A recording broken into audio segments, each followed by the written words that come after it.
Depuis l'aube de l'univers, bien avant que la Terre n'existe, certaines civilisations ont compris une vérité fondamentale. L'univers n'est pas gouverné par les lois physiques, mais par les émotions.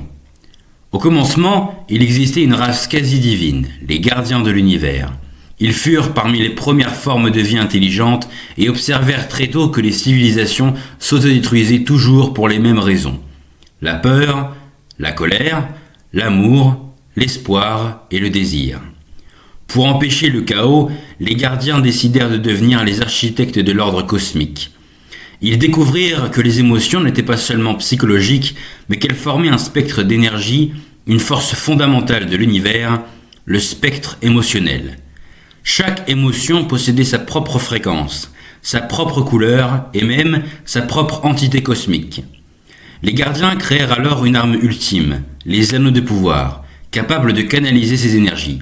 Ainsi naquit le premier corps, les Green Lanterns. Les Green Lanterns devinrent la police intergalactique de l'univers. Chaque membre protégeait un secteur spatial entier, armé uniquement de sa volonté. Leur pouvoir était presque illimité. Ils pouvaient créer n'importe quoi par la pensée, voyager plus vite que la lumière et affronter des dieux. Mais la force des Green Lanterns reposait sur une chose fragile, l'esprit. Car là où il y a de la volonté, il y a aussi de la peur. Parmi eux se trouvait Sinestro, l'un des plus grands Lanterns de l'histoire. Mais Sinestro comprit quelque chose que les gardiens refusaient d'admettre. On ne maintient pas l'ordre par la volonté, mais par la peur. Il créa alors un nouveau corps, les Yellow Lanterns, alimentés par la peur elle-même. Ce fut la première grande scission. Pour la première fois, les Lanterns se firent la guerre, et ce n'était que le début. Car d'autres émotions émergèrent. La rage, incarnée par les Red Lanterns, menée par Atrocitus. Leur colère était si intense que les anneaux remplaçaient leur cœur. Ils ne pouvaient survivre qu'en haïssant. L'espoir avec les Blue Lanterns, capables d'amplifier la volonté des Green Lanterns, mais presque inutiles seuls. L'amour avec les Star Sapphire, un amour si absolu qu'il devenait obsessionnel. L'avidité avec l'agent orange, représenté par un seul être, l'Ar Fleeze, si cupide qu'il refusait de prêter son propre corps. Peu à peu, l'univers se révéla tel qu'il était vraiment, un champ de bataille, d'émotions incarnées. Mais les gardiens avaient menti, car ils avaient caché l'existence des entités primordiales, des dieux émotionnels qui existaient depuis la naissance de l'univers, et surtout, ils avaient caché la plus terrifiante d'entre elles, Nécron. Nécron était la mort elle-même. Lors de l'événement Blackest Night, Nécron ressuscita tous les morts de l'univers sous la forme des Black Lanterns. Des héros, des dieux, des ennemis, tous revinrent à la vie, privés d'âme, contrôlés par la mort elle-même. Les Black Lanterns ne se nourrissaient pas de chair, ils se nourrissaient d'émotions. La seule façon de les arrêter fut une alliance impossible, tous les corps Lanterns unis pour la première fois. Et dans cette guerre cosmique, une vérité fut révélée. La mort n'est pas l'opposé de la vie. Son opposé est l'émotion. C'est ainsi qu'apparut le pouvoir ultime, les White Lanterns, porteurs de la vie elle-même. Ils incarnaient l'équilibre total du spectre émotionnel. Un White Lanterns pouvait ressusciter les morts, remodeler la réalité et restaurer l'univers. Mais cette puissance avait un prix. Comprendre que ni la peur, ni la colère, ni même la volonté ne doivent dominer, car chaque émotion est nécessaire, et c'est là le message central des Lanterns. L'univers ne peut pas être gouverné par une seule émotion. Le chaos naît quand l'une d'elles prend le dessus. Les Lanterns ne sont donc pas de simples super-héros. Ils sont les émotions humaines devenues des lois physiques, des sentiments transformés en armées, des états d'âme devenus des dieux cosmiques. Et tant qu'il restera des êtres capables de ressentir, les Lanterns existeront aussi. Car tant qu'il y aura des émotions, il y aura de la lumière dans l'obscurité.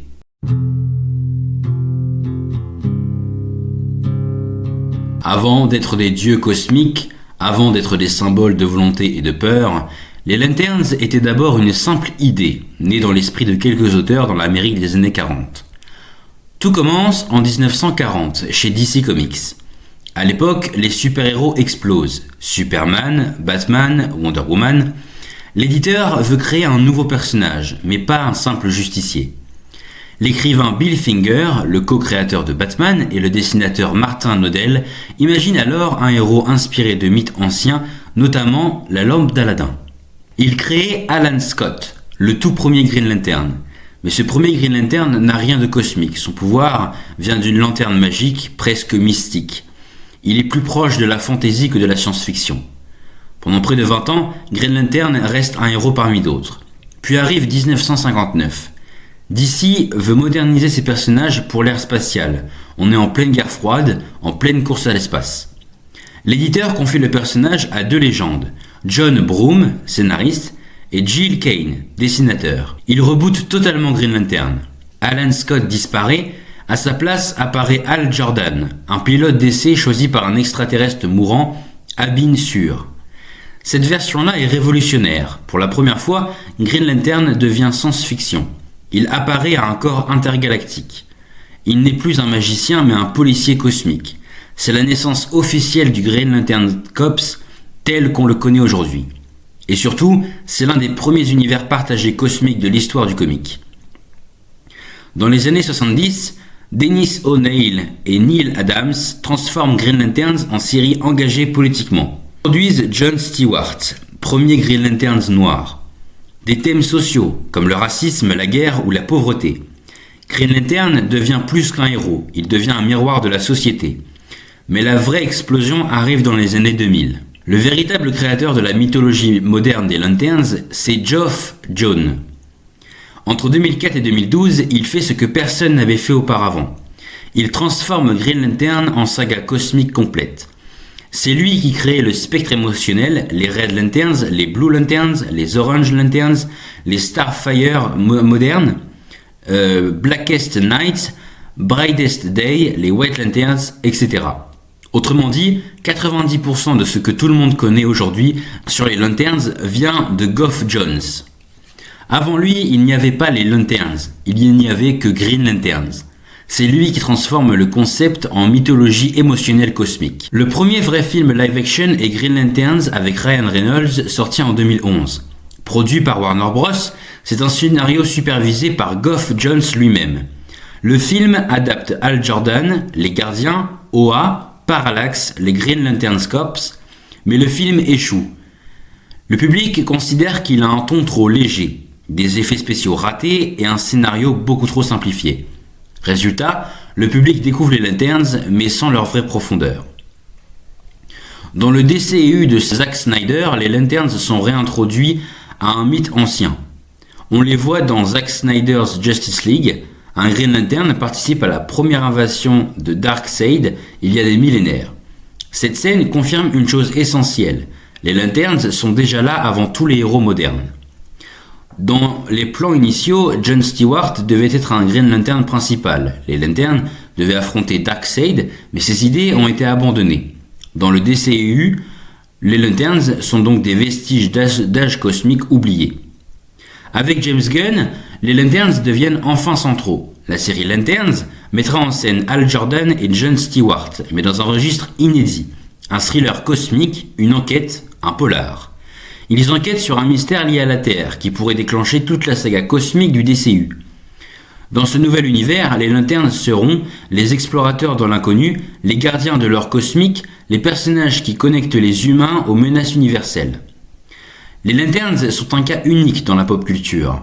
Ils sont nés d'un conte magique en 1940, devenu une saga de science-fiction en 1959, transformée en mythologie cosmique en 2004 et enfin adaptée au cinéma au XXIe siècle. Ils ne sont pas l'œuvre d'un seul auteur mais d'une chaîne.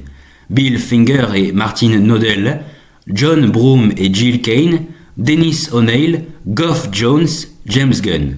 Autrement dit, les Lanterns sont la preuve qu'un simple super-héros peut devenir avec le temps une religion cosmique de fiction. Un concept humain devenu un panthéon, une lampe magique devenue une armée galactique et aujourd'hui l'un des piliers narratifs du futur de DC. Merci beaucoup d'avoir suivi cette vidéo, j'espère très sincèrement que cette nouvelle façon de faire les histoires complètes te plaît. Si c'est le cas, n'hésite pas à me le dire dans les commentaires, si jamais j'ai oublié quelque chose, à t'abonner à cette chaîne, activer la cloche de notification pour ne manquer aucune nouvelle vidéo et à me poser ton meilleur like et aussi, si tu veux, à partager cette vidéo à ton plus grand fan de Green Lanterns. Merci beaucoup et à très bientôt pour une prochaine vidéo.